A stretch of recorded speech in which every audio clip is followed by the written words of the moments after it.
Every 5 years, the world watches a political ritual unlike any other. Behind the crimson curtains of Beijing's Great Hall of the People, 7 men wait in carefully rehearsed order. This isn't just ceremony, it's a revelation of power itself. The sequence of their emergence tells everything. Who rises, who falls, who holds China's fate in their hands. In October 2022, the curtains parted. Xi Jinping stepped forward first, not for the second time but the third. An unprecedented moment in modern Chinese history. His predecessors had accepted a gentleman's agreement, 2 terms, then step aside. A system designed to prevent another Mao, another dictator who could hold China hostage to one man's vision, but Xi had rewritten those rules. He eliminated term limits in 2018, broadcasting a message that echoed through Communist Party halls and international corridors alike. He wasn't leaving, perhaps not ever. Behind him emerged 6 men, each handpicked, each loyal.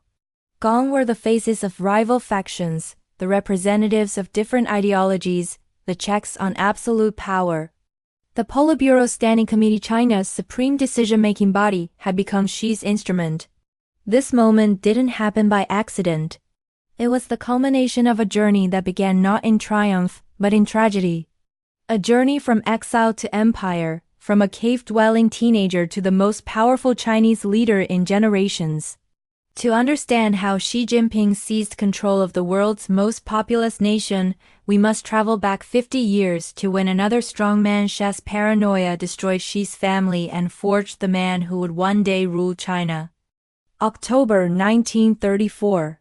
In the mountains of southern China, 130,000 communist fighters and civilians faced annihilation.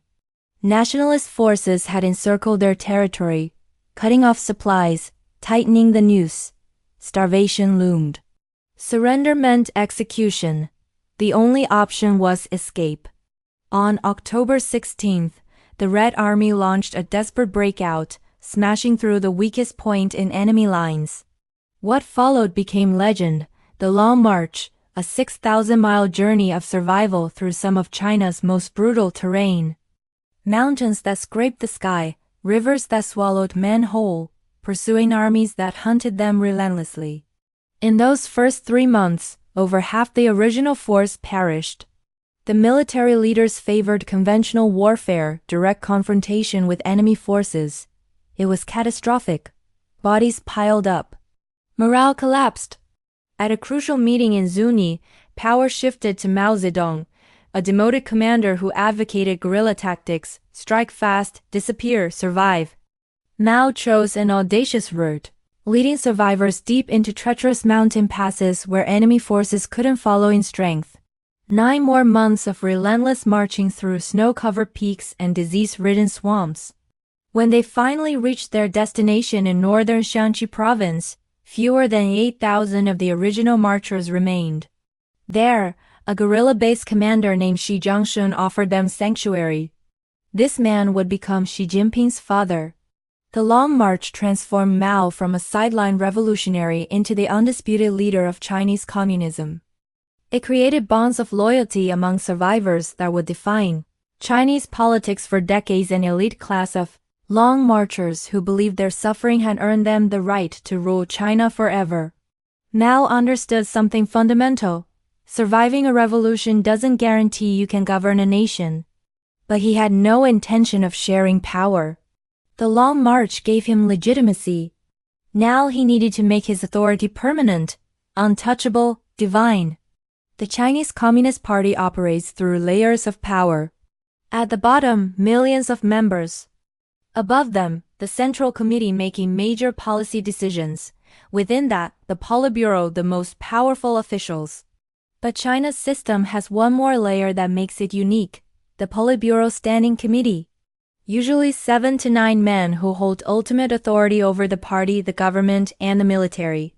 Mao dominated this structure from within. At the 1945 National Congress, he orchestrated a masterstroke. The party enshrined Mao Zedong thought as its guiding ideology. His ideas became doctrine. Questioning Mao meant questioning the revolution itself. He surrounded himself with Long March loyalists, Zhou Enlai, Liu Shaoqi, men who owed their positions to him. In 1949, after defeating the nationalists in civil war, Mao declared the People's Republic of China. But governing required bureaucracy, expertise, administration. So they created a parallel structure, the State Council led by a premier, implementing the party's decisions. The party commanded, the government obeyed. Mao's genius was in exploiting loyalty over competence. He promoted those who would never challenge him, regardless of their ability to actually run a country.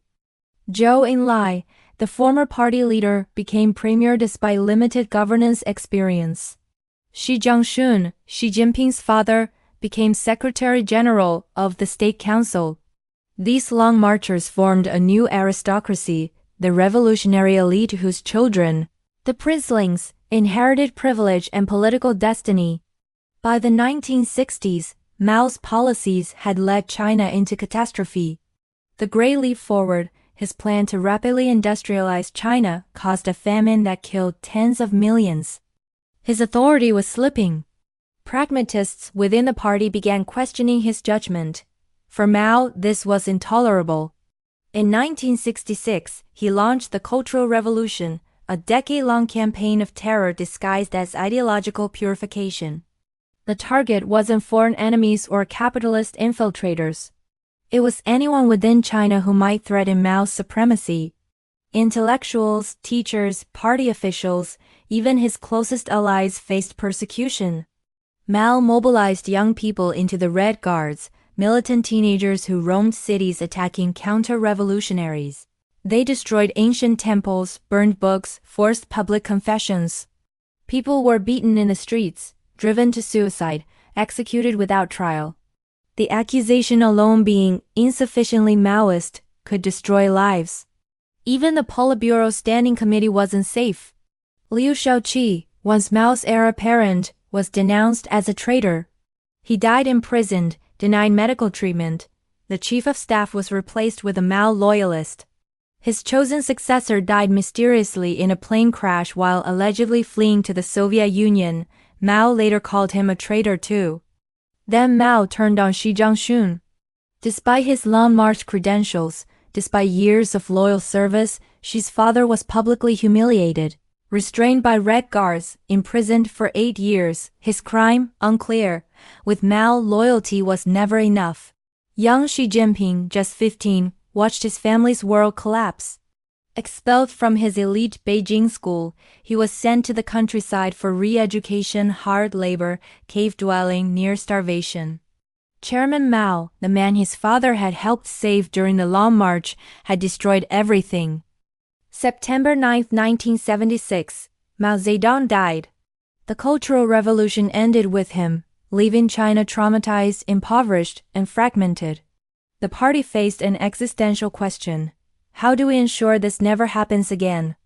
The answer came from Deng Xiaoping, himself a victim of Mao's purges. Deng had been expelled from the Politburo during the Cultural Revolution but survived. As Mao weakened, Deng made quiet promises to other exiled long marchers. Support me, and I'll rehabilitate you all. When Mao died, they did. And Deng kept his word. In 1981, the party issued a second historical resolution, the first since Mao's elevation in 1945. This one condemned Mao's later rule while carefully preserving his revolutionary legacy. More importantly, it committed the party to collective leadership. Never again would one man hold absolute power. Never again would personal loyalty trump governance. Deng restructured authority. Unlike Mao, he never became head of state or party secretary. Instead, he chaired the Central Military Commission and an advisory commission, influencing policy without dominating every position. Power was divided. Different people held party leadership, state leadership, and military command. This system worked. Deng opened China to the world, establishing diplomatic relations with America in 1979, welcoming foreign investment, creating special economic zones where capitalism could flourish within communist control. His reforms sparked 3 decades of explosive growth. China's economy expanded at unprecedented rates. Hundreds of millions escaped poverty. The country transformed from isolated revolutionary state to emerging superpower. The Deng era proved that shared power could succeed. For 30 years, Chinese leaders adhered to unwritten rules: 2 terms, then retire, consensus over command, competence over loyalty, until Xi Jinping changed everything. While China transformed under Deng's reforms, Xi Jinping made a calculated decision that would define his future. In the 1980s and 90s, ambitious princelings fought viciously for positions in Beijing, where proximity to power meant everything. Xi did something unexpected. He left. He joined the Communist Party in 1974, even while it persecuted his family, a pragmatic recognition that in China's system, power is survival. After Mao's death and his family's rehabilitation, Xi could have competed for prestigious positions in the capital. Instead, he went to the provinces. First stop, Hebei, a poor rural province near Beijing. While other princelings battled each other in elite circles, Xi rose easily to party secretary where competition was thin. Then Fujian, a militarized coastal province where he cultivated relationships with senior military officers, connections that would prove invaluable later. He served there for 17 years, eventually becoming governor. Next, Zhejiang province, wealthy and economically dynamic. Here Xi built support among civilian party officials and business leaders, demonstrating he could govern prosperity, not just poverty. Each move was strategic: avoid rival princelings, gain diverse experience, build a network of loyal supporters across China. His final provincial stop lasted only 7 months but mattered most. Shanghai in 2007. The city faced a corruption scandal involving high-level officials. Xi cleaned it up, rehabilitating Shanghai's reputation while cultivating an image as a prudent, reliable party man who followed rules and avoided controversy. This strategy was brilliant. Xi accumulated provincial leadership experience his Beijing rivals lacked. He appeared humble, hardworking, unambitious, exactly what party elders wanted. Someone who wouldn't rock the boat. Someone safe. They were catastrophically wrong. October 2007, the 17th National Congress revealed new leadership. When the curtains parted, Xi Jinping emerged in the lineup promoted to the Politburo Standing Committee. After 17 years in provincial exile, he was suddenly among the 9 most powerful men in China. Party elders had chosen carefully. They wanted a princeling for legitimacy, someone connected to revolutionary heritage. But they didn't want ambition. Didn't want someone who might consolidate power like Mao once did. Xi seemed perfect, patient, experienced, content with lower-level positions. His willingness to serve in the countryside suggested modesty, not hunger for absolute control. They completely misread him. 5 years later, in 2012, Xi emerged from the National Congress as General Secretary, China's supreme leader. The peasant boy who lived in a cave, the exiled princeling who spent decades away from power centers, now controlled the world's most populous nation. Almost immediately, Xi began dismantling the collective leadership system Deng had built. He launched an anti-corruption campaign unprecedented in scale. Hundreds of senior officials arrested, military officers purged, party elites investigated. On the surface, this looked like good governance cleaning out genuine corruption. But the pattern was clear. Those investigated were Xi's rivals, those spared were his allies. The vacant positions filled with Xi loyalists. People he worked with in Fujian, Zhejiang, Shanghai. The network he'd spent decades building activated all at once.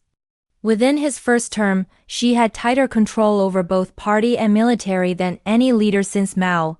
The party elders who chose him as a safe, unambitious compromise watched in horror as they realized what they'd done. They'd given absolute power to someone who'd been patiently planning to seize it for decades. By 2021, Xi Jinping had already secured unprecedented power. He'd eliminated term limits in 2018, guaranteeing he could rule indefinitely. His supporters controlled every major party and military position. But Xi wanted something more: ideological supremacy. The Chinese Communist Party had issued only 2 historical resolutions, the 4 documents so significant they redefined the party's entire understanding of itself. Mao's 1945 resolution established his thought as doctrine. Deng's 1981 resolution condemned Mao's excesses and committed to collective leadership. Now Xi engineered a 3rd resolution, passed in November 2021. It established Xi Jinping thought on socialism with Chinese characteristics for a new era as the party's core ideology. Just like Mao 76 years earlier, Xi's ideas became unchallengeable doctrine. The resolution also reshaped party history, positioning Xi as equal to Mao and Deng, the 3rd great leader in Chinese communist history. It credited him with China's economic success, modernized military, and growing global influence. Any criticism of Xi's policies became criticism of the party itself. This wasn't just about ego, it was about permanence. Mao had tried to make himself eternal through the Cultural Revolution and failed. He died, and his cult of personality was dismantled. Xi learned from that failure. By enshrining his ideology in party doctrine, he ensures his influence outlasts his lifetime. The 2022 National Congress confirmed this transformation. Xi emerged for a 3rd term as expected, but the real signal was who emerged behind him. 7 men, all personally loyal to Xi. No rival factions, no dissenting voices, no checks on his authority. The Politburo Standing Committee had become what it was under Mao, an instrument of one man's will. Xi Jinping's decade in power has reshaped China domestically and internationally. The economy doubled in size. Personal income doubled. Military spending doubled. China's global presence expanded dramatically, challenging American dominance in ways unthinkable a generation ago. But this growth came with costs. Internally, Xi's government has intensified authoritarian control. Internet censorship reaches every corner of digital life. Surveillance systems track citizens' movements, purchases, and social connections. Facial recognition cameras blanket cities. Social credit systems reward compliance and punish dissent.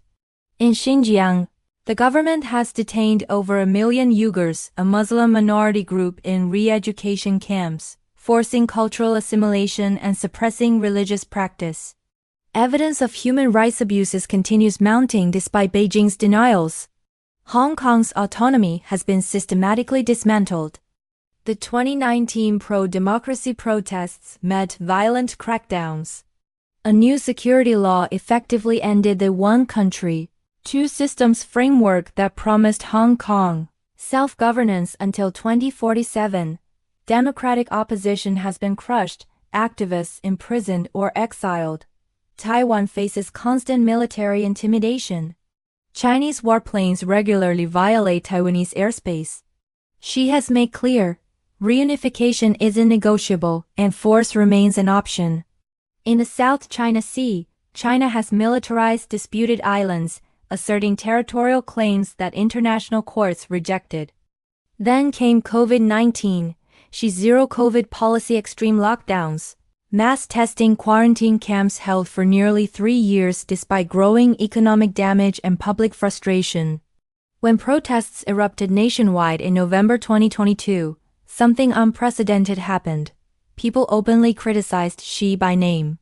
For a moment, his authority seemed vulnerable. Xi reversed the policy within weeks, but the damage was done. The economy slowed. Youth unemployment soared. Real estate markets crashed. For the first time, cracks appeared in Xi's image of infallible leadership. As Xi Jinping begins his 3rd term, China faces crossroads. The economic miracle that legitimized Communist Party rule is slowing. The real estate sector, which drove growth for decades, is collapsing under massive debt. Youth unemployment exceeds 20%. Foreign investment is declining as companies diversify away from China, uncertain about Xi's increasingly nationalist policies. Demographically, China confronts crisis. Decades of the one-child policy created a rapidly aging population. The workforce is shrinking. By 2050, over a third of Chinese citizens will be over 60. Who will support them? Who will fuel economic growth? Internationally, Xi's assertiveness has created opposition. The United States, Europe, Japan, and Australia have strengthened alliances specifically to counter China. Technology decoupling is accelerating. The era of easy access to Western markets and technology, the foundation of China's rise, is ending. Yet Xi appears unshakable. Unlike Mao, whose late-period paranoia and chaos created enemies within the party, Xi has methodically consolidated power through a combination of anti-corruption purges and strategic promotions. There is no rival faction waiting in the wings.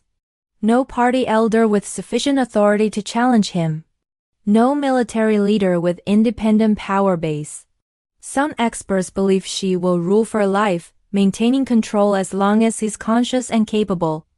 Others see potential instability, a crisis that overwhelms even his authority, economic collapse that turns the party against him, or simply age and mortality. What is certain is this: the boy Mao sent to a cave has transformed China more profoundly than any leader since Mao himself. Whether that transformation endures or collapses will shape not just China's future, but the entire world's balance of power for generations to come.